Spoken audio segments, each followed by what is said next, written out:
Hola, mi nombre es Luis Fernando Daro, soy profesor de la asignatura de Laboratorios Electrónicos Digitales y en esta tarde vamos a explicar algunas de las preguntas y problemas más frecuentes que se encuentran cuando se trabaja con el sistema de programación de LED Coldfire y cuando se hace programación en C. El contenido de esta presentación será dividido en 4 partes. La primera de ellas tratará de los problemas más frecuentes al tratar con ficheros. La segunda será cuando tengamos que trabajar con diferentes tipos de datos. Luego, problemas con funciones. Y finalmente, problemas típicos de compilación y depuración de los programas. En relación con los ficheros, pues vamos a suponer inicialmente que tenemos un primer programa que debemos compilar y trabajar. En este caso, la sugerencia es primero ir a la carpeta donde se encuentran los programas de ejemplo que vienen con el Coldfire en los tutoriales y podemos copiarnos uno de los programas que tengamos allí. En este caso sugerimos, por ejemplo, el de teclados.c. Lo que tenemos que estar claros es que al copiar este fichero a otro sitio, le hayamos quitado los permisos de escritura a dichos ficheros o al directorio donde va a estar ubicado, porque de esta forma vamos a poder compilar y trabajar sobre este programa. Aparte de esto, tenemos que estar seguros de que copiamos también las librerías de LED Coldfire, que son también necesarias para que todo funcione y compile adecuadamente. ¿Cómo las identificamos? Pues porque empiezan con la palabra M5272. Básicamente se trata de ficheros con extensión .c y .h que tienen este prefijo. Posteriormente también tenemos que copiar el fichero start.asg. Este fichero es muy importante y en una siguiente transparencia lo explicaremos en más detalle. Este fichero viene a ser como las veces del main en cualquier programa cuando trabajamos con C.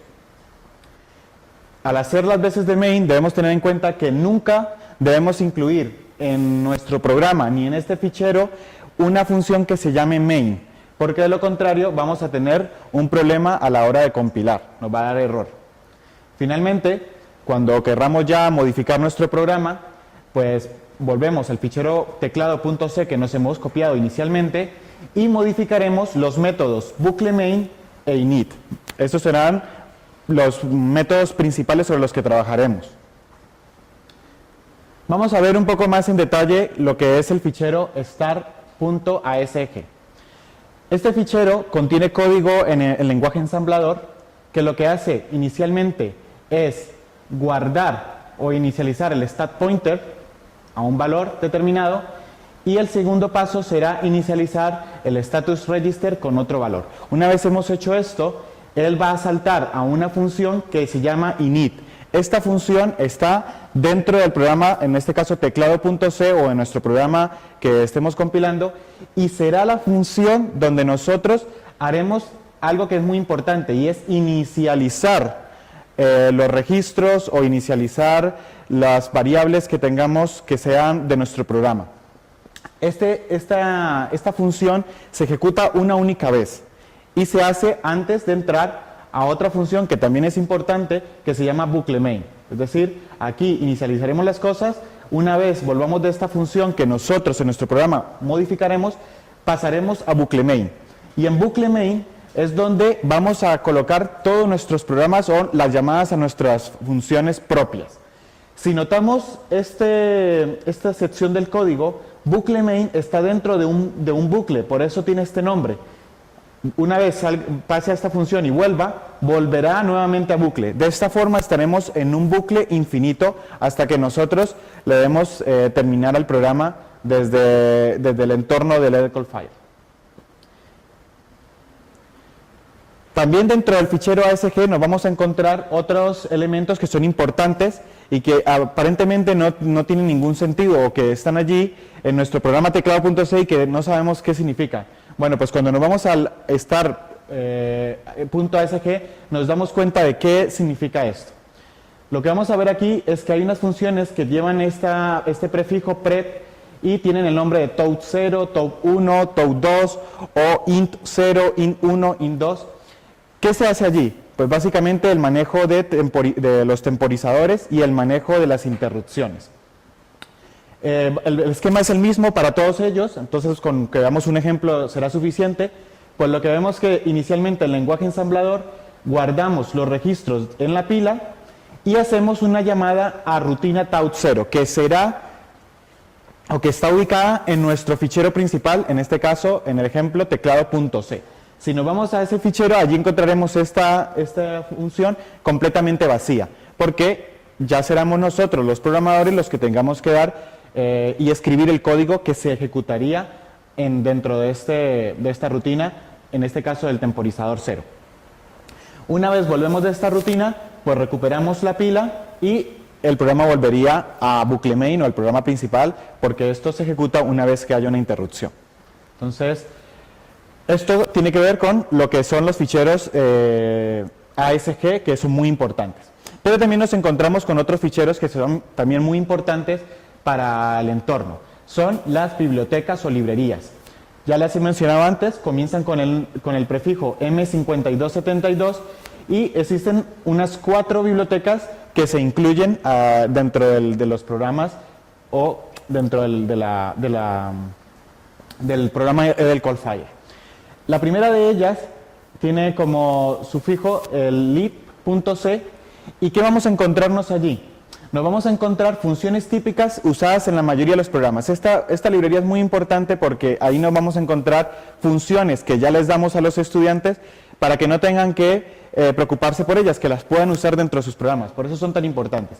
¿Qué tipo de funciones ofrecemos allí?